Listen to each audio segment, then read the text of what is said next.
Yo, what is going on, AoeM Familia? It is your boy BN, aka Mr. Kingdom Builder, and in today's video, we are going to be taking a look at a piece of content from Ottomania titled 5 Reasons Why I Quit Age of Empires Mobile.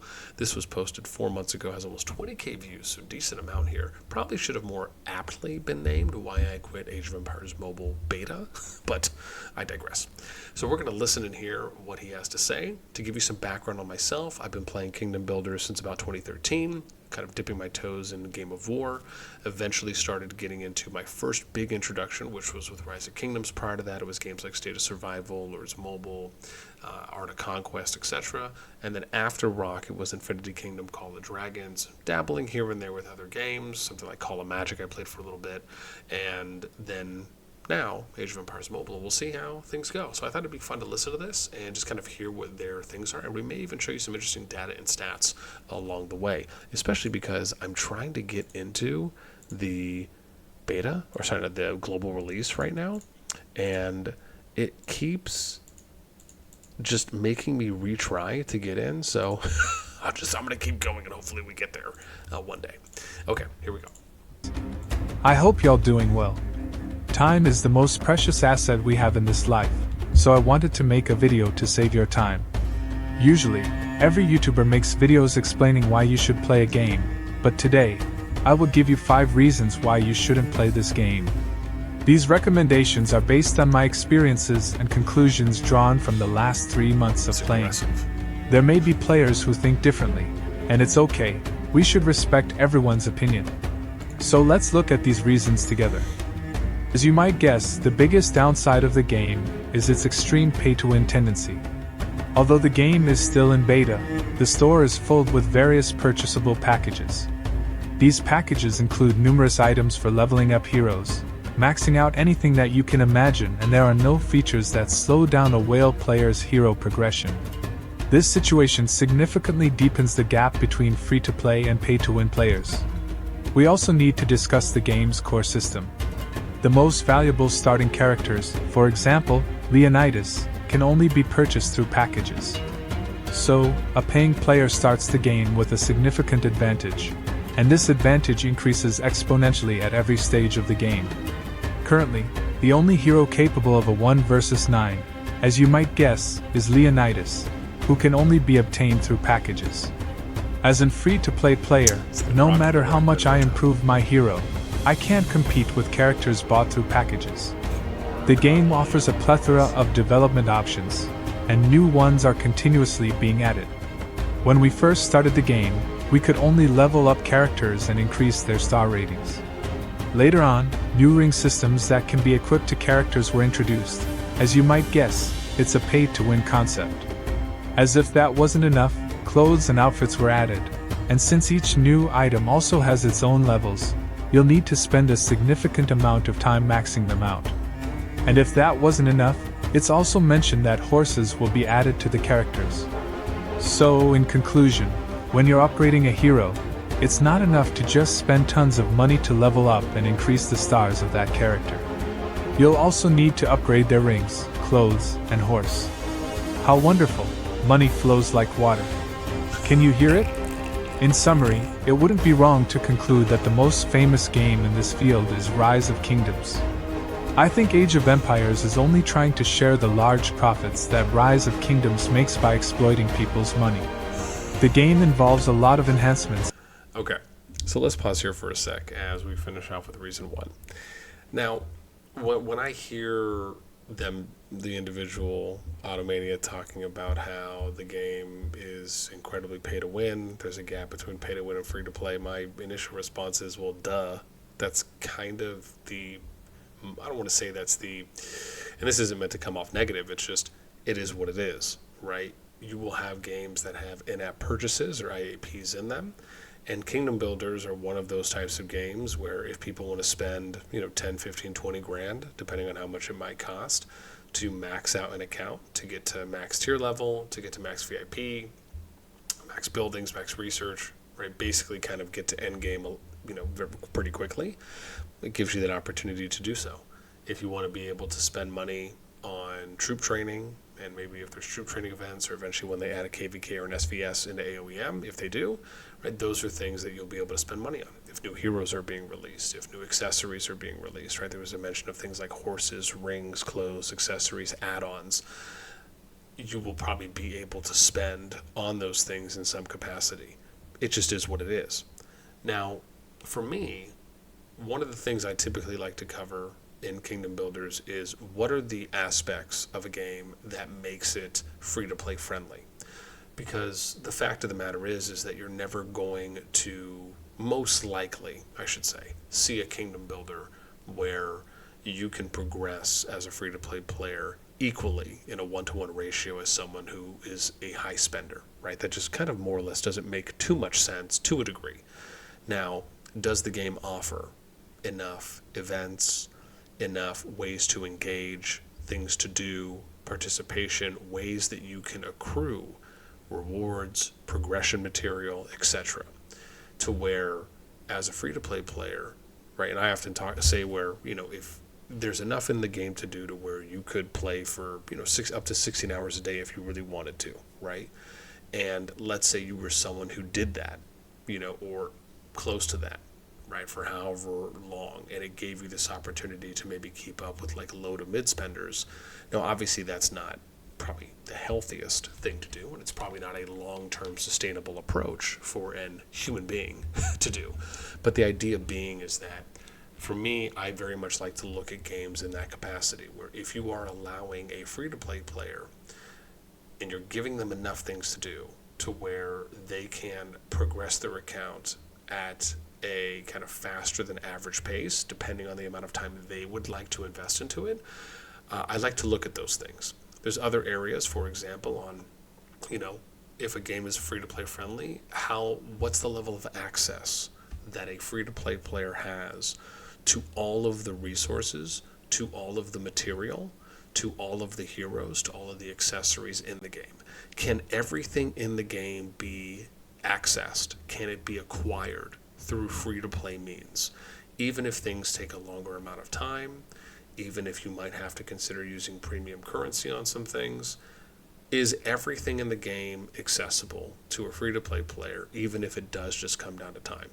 These are some of the important questions you typically want to ask and you want to be looking out for when you're playing a Kingdom Builder, because I can tell you one of the red flags for me is when I go and I take a look at a Kingdom Builder game and I see that there's a number of paywall gated features where you will never be able to unlock up to 100% of the game.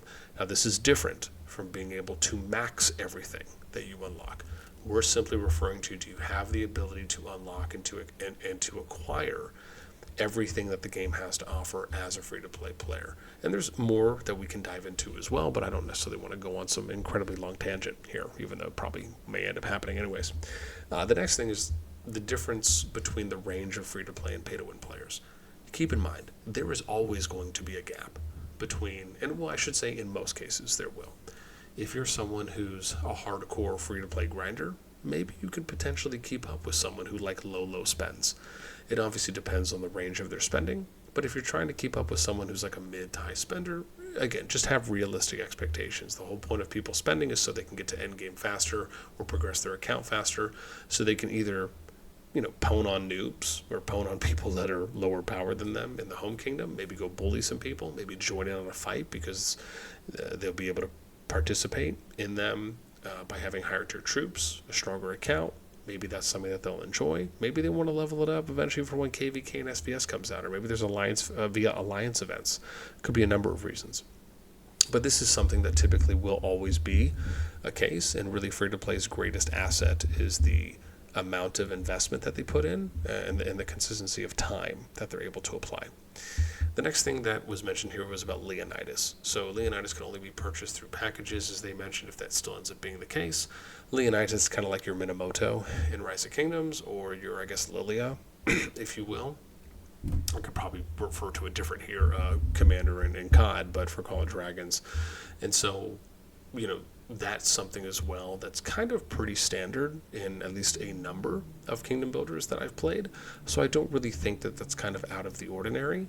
However, again, it still comes down to, are you able to acquire a hero that is paywall gated through free-to-play means. And I just think that's always an important thing to kind of keep front of mind.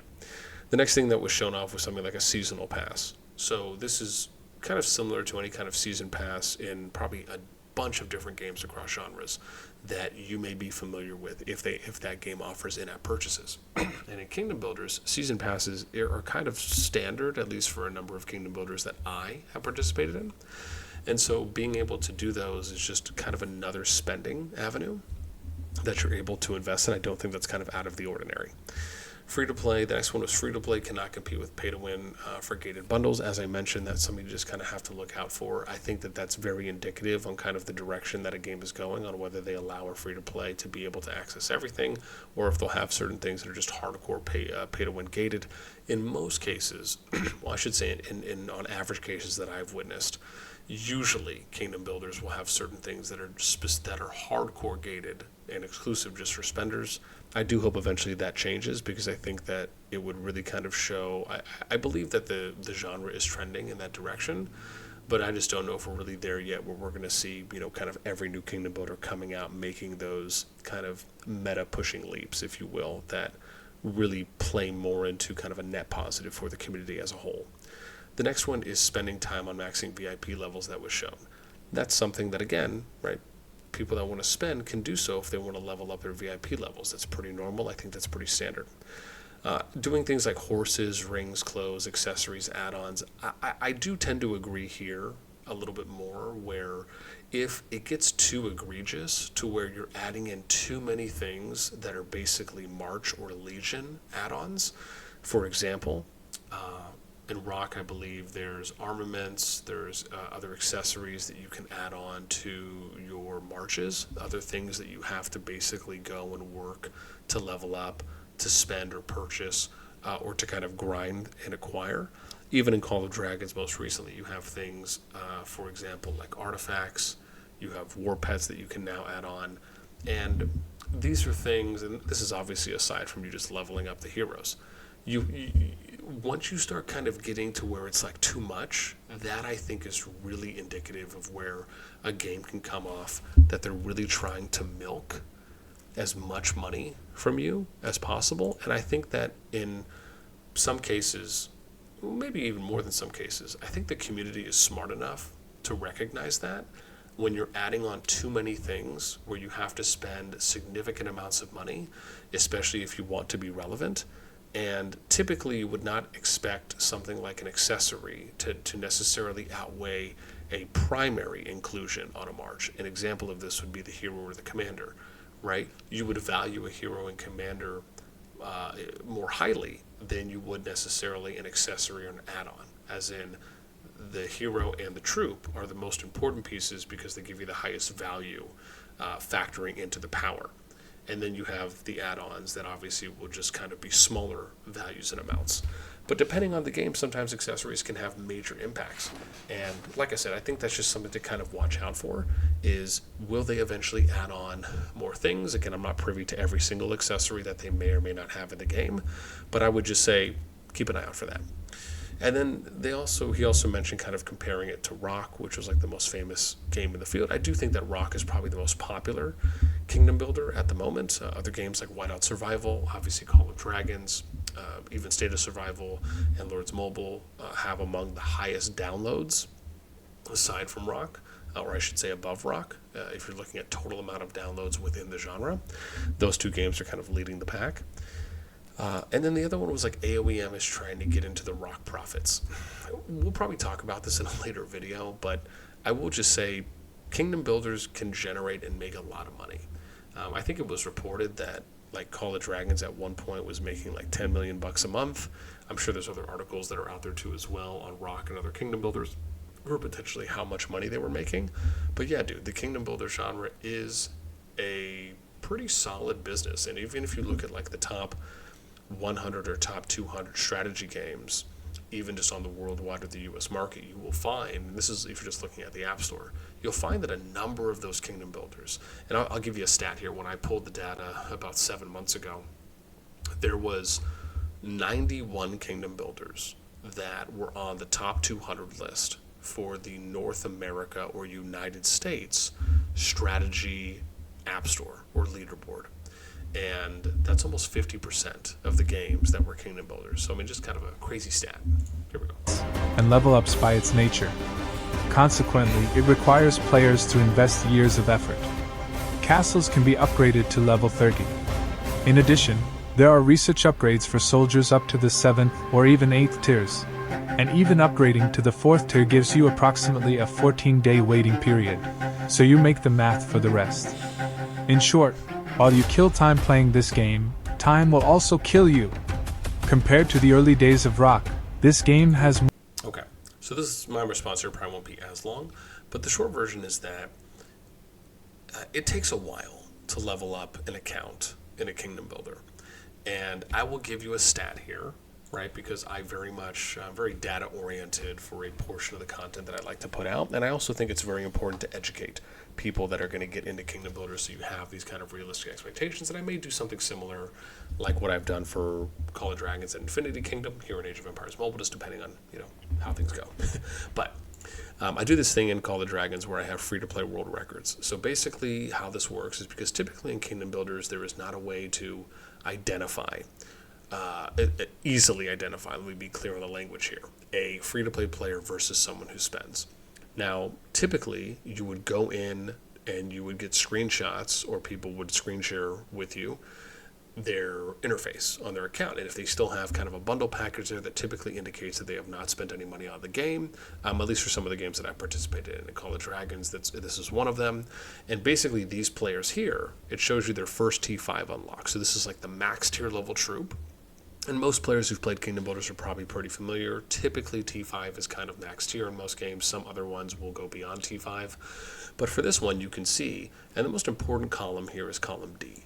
This is how long it's taken for free-to-play players to unlock their first T5 unit. And also bear in mind, a number of these players played in beta, and they also played in top active alliances, meaning alliances that were probably filled with a decent amount of mid to high spenders, meaning they were getting a lot of chests and getting a lot of speed ups, resources, and materials from those purchases in order to also help boost and speed up their account. Also, being a part of a top and active alliance typically means that you're more privy to getting rewards from kingdom seasons, from KVKs, etc., from other events. And you can even see here, the lowest day was 420. Shout out to my boys. And then you got 653 days. So you have to think about, you're looking at what, 1.25 years to about what, 1 3/4, 1 4/5 years. Even if you average that at about 1.5 years, right, give or take, for people. Now, keep in mind, this is Call of Dragons. The amount of time that it may take a free-to-play player to unlock, and keep in mind, this is just first T5, right? There is no free-to-play player in the game right now that has unlocked all T5 units. There are some players that are getting close. Some people have unlocked their second T5, and I probably still need to update this too as well. The last one I did was from last month, or less than a month ago, from someone that had notified me of unlocking their second T5. But still, you're looking at 538 days played as a free-to-play player. So again, just wanted to provide some perspective there. Is just have some realistic expectations. It's not to say that it's going to take you that long in Age of Empires Mobile. We'll have to see how things play out and how long it actually takes. But these are the kinds of pieces of data that I very much like to procure and to invest my time in figuring out, because I think it's important for the community to be privy and to be educated on this information so things are kind of more transparent and aware for you. More fluidity and a higher rate of errors. Players regularly encounter bugs and errors, so your game mail will be full of repair gifts. There are problems in every aspect of the game you can think of, from battle mechanics to instant controls. In a big war, mistakenly attacking a castle while trying to attack an enemy player and losing your soldiers is the simplest situation you can experience in this game. The game is actually an adaptation. So the third one here was mainly talking about bugs. Keep in mind, this was 4 months ago in the beta. Bugs, and let me also be clear as well, this does not mean that you are never going to experience a bug or some kind of error or some kind of thing that happens after a big patch or an update hits or even a hotfix hits. These things, to a degree, are somewhat normal. I've played a number of Kingdom Builders. I'm sure others have out there have as well.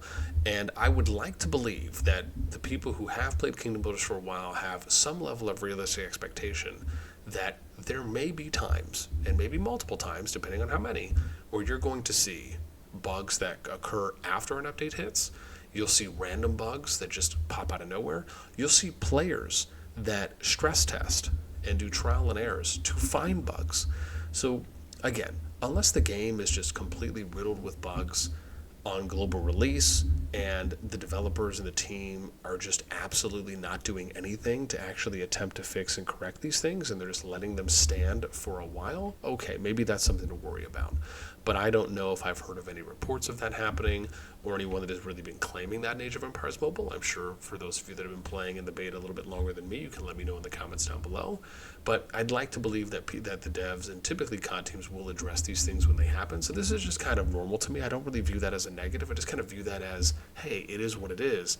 There's always the chance that those things can happen, and I don't believe that any game should ever sit on the highest pedestal of unrealistic expectations, that they're always going to be bug-free or any kind of issue-free.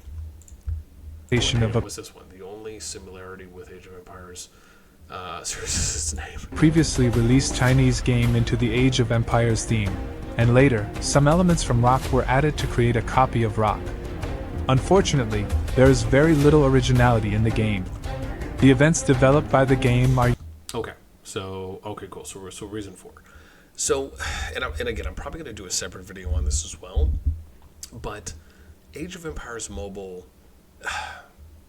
the thing is, if you're familiar with the mobile gaming market, there really isn't, and I'm talking about a free-to-play game, like not one you pay for on the App Store, but there really isn't like an amazing real-time strategy or traditional RTS that you would typically associate with something like Age of Empires, StarCraft, Warcraft, Command and Conquer, etc.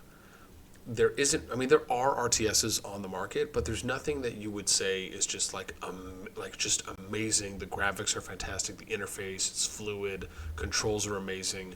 I just don't really believe there's anything out there like that. I mean, even when something like Command and Conquer Rivals came out, which was kind of like this tile-based RTS where it was real time, but you'd have to move to a tile, right? Compared to other games. There's something called like Mobile War RTS 3, and I'm forgetting what it's called right now. Someone will probably remind me of the name in the comments. But that is an RTS game that I think is pretty popular. It's like 10 million or 10 million downloads that it has.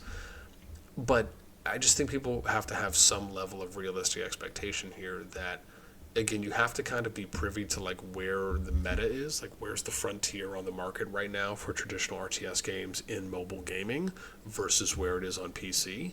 And it's not even really close. There are some decent games, but I don't think it would be fair, is probably the right way to approach this, fair to really compare something like Age of Empires to Age of Empires Mobile. I do think there are some elements of Age of Empires and traditional RTSs that you'll find in Kingdom Builders, but it's never going to be a one-to-one comparison, and so I just don't really think it's fair to kind of compare the two, at least in my opinion. Usually number 5 does not offer sufficient and enjoyable events. Boring, poorly cared for, and contain many errors.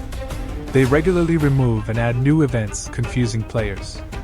The strongest governor event includes 4 consecutive pay-to-win stages and no PvP-related events. The game regularly creates events that... this is Mighty's Governor, MGE, as we sometimes will call it in Rise of Kingdoms. In Call of Dragons, it's SLE, Strongest Lord event. So this is, the event lasts for 7 days, divided, so it's a lot of stages, 7 stages. So it's including Barbarian Raid, Hero Growth, Resource Gathering, Race Against Time, Unit Training, which is pretty standard, Military Power Boost, and Go All Out, which probably Go All Out is like a mixture of everything, is probably what it could be. This is just all pretty standard stuff to me. Again, this isn't out of the realm. I do kind of like this idea, if this is still the case, that they break this up into like a lot more stages compared to it just being typically what I usually see is like 3 to 5 or 4 to 5 stages. Force you to spend money on speed-ups, causing many players to lose interest. So that technically is incorrect. The game does not force you. It gives you the option to use speed-ups if you would like to. And I don't think that because it's giving you the option to use speed ups that it forces you to quit or to stop playing or to lose interest. For events like this, it's all about setting appropriate expectations. And oftentimes, when you're in a kingdom, if your kingdom management team or your alliance management team is, I'll just say, experienced and more or less kind of knows what they're doing or is privy to these types of events, they will hopefully do a good job of educating their members and player base, especially for those free-to-play and low-spend, to not over-invest in such events. And the reason why is because these kind of events, for example, MGE specifically, is very much a spender event. Depending on how they do their rankings, a lot of the times these particular events are usually, I don't want to say copies or clones, but they're very common in the genre.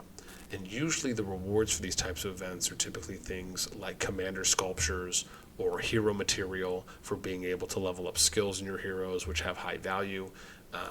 Being able to level up, again, maybe it's accessories as well, but usually, typically they'll give you a number of like hero or commander heads or sculptures that you can use to level and kind of skill your heroes and commanders up. And so I'd be curious to see if that's what this is, or maybe it's something else that is probably more of like a premium material. And the idea is that these types of events are supposed to incentivize you to spend money. But if you have played Kingdom Builders for a while and you've seen a lot of these types of similar events, as a free-to-play, potentially low-spend player, you would most likely know that I need to research other events and I need to invest my resources and material usually into other events because you'll get a better return on investment that way compared to going all in on something like this. Because it's kind of just like, I don't want to say it's a like scamming tactic, it's not to say that, but and I guess it's probably almost say something like gambling, so to speak, even though it's probably the wrong word to really use. And I'm sure someone will articulate it a little more clearly for me in the comments. But if you invest your resources, and let's say that you get really close to placing at a certain ranking, that is something that could incentivize you to say, oh, well, I'm so close, I'm almost there, why don't I spend some money and then I'll be there. And then you do that, you get into the place you are, you feel comfortable, and then guess what? Someone else passes you. And now you feel like, oh, well, I need to spend money. And then the other person's like, oh, well, he just passed me, I need to spend money. So again, hopefully that makes a little more sense. It's poorly managed as well. In conclusion, human time is very valuable and should be used wisely. I no longer want to spend my time on this game, and hope I have given you some insight. I talked about the game's bad sides, but of course, there may be others who will mention different good sides for each person. As I said before, everyone's opinions are important. I would love for you to share your thoughts with me in the comments section. Thank you in advance for your likes and subscriptions. See you in the next video. Stay safe. Okay, so that's pretty much it. I think in conclusion, if I'm going off of how this individual sounded, it either appears to me that maybe they haven't played a lot of Kingdom Builders and they just don't have a lot of awareness and experience in seeing a lot of these types of common denominators and similarities in events, because as I said throughout, a lot of the stuff they're pointing out is kind of just standard in Kingdom Builders. It doesn't mean that it is the best or the worst, it just is what it is. And until we start seeing other Kingdom Builders that are kind of pushing the envelope and doing things differently, then, I just think we have to kind of keep things in perspective and have some realistic expectations. I'm really curious on what some of the comments are here, though. So let's see if we have some. So the game should not bear the name Age of Empires. It's not worth it. I mean, yeah, I think that's unfair because, like we've said, Age of Empires Mobile is not Age of Empires, and that's why it's important to kind of understand, what the scale of traditional RTSs are on the mobile market versus this. And Kingdom Builders probably are the closest kind of, I don't want to say ad hoc, but it's the closest variant if you're not trying to build a traditional RTS on mobile, which, as we said, there are some. This is not a war strategy game. This is a financial strategy game and playtime strategy game. I mean, that kind of is more or less one way to put it. I wouldn't necessarily disagree there. Let me see here. All these mobile games are made this way. That's why I don't play any of them anymore. Went back to the old traditional games, board games. Monopoly for the win. The only financial game I play. It's a shame because the same thing ruined Rock for me, even as a moderate spender who might drop $20 a month.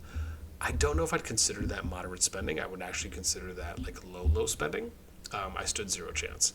A moderate spender is probably someone who's maybe doing like 1,000 a month is probably what I would argue, something around that, give or take. Every game similar to this one is a pure cash grab. Pick it carefully because every game is captured carefully because almost all the mobile games today are made this way. They're playing with our psychological illness, and remember that's kind of what I talked about with like the psychological warfare of certain events, where you might be placing decent, and then eventually someone passes you, and you think, okay, well I want to try and take them over, right? What can I buy to get ahead? To drain our time and money, I quit playing games like this a long time ago and moved to a single-player game mode to regain my life back and check my reality. Please do not fall into this kind of game. Listen to me, all of my brothers and sisters who are in these. Geez, what's going on here? With more than 30 years experience that I did it for, I was in a very competitive gaming industry. Okay, I'm just kind of getting into more stuff. I totally agree with you. They are like a vampire looking for players to get their blood. Jeez, man, they're pretty aggressive in the comments. I've been playing Rise of Kingdoms. I've been playing Rise of Kingdoms for about 2 years. It's free to play. I like it, although it's very pay to win. But if I stop playing Rock, I don't think I'll start playing another game of the same style again. A game does everything to frustrate you and pushes you to spend. The worst thing for me is the idea of playing purely to pump money in and wail out, only to lose stuff you paid for through glitchy gameplay. And like I said, with the glitches, any kind of bugs, those things are all pretty normal, and usually you see them a lot more often in betas, or you see typically a higher amount of them that can happen in beta compared to once official release goes. Rock, what do we have? I was excited to play, but not so much anymore. Rock is already bankrupting me. Well, don't let it bankrupt you, bro. Damn, limit yourself. Budget pimping. This looks like not even close to being reasonable. Free to play, that's one of the things I respected about Fortnite. Can spend, but cannot level up with money, only skill. Okay, so interesting. Now, I'd love to hear what you guys think. Do you agree with any of the things that Ottomania said from your experiences? Do you view things maybe a little bit more how I do, where it's just kind of more common denominators and similarities, and maybe you have a little bit more of a holistic or optimistic approach? Or no, you know what? Everything this person said I totally agree with. Let me know what you guys think in the comments down below. That's going to do it for me. As always, until next time, we'll catch you later.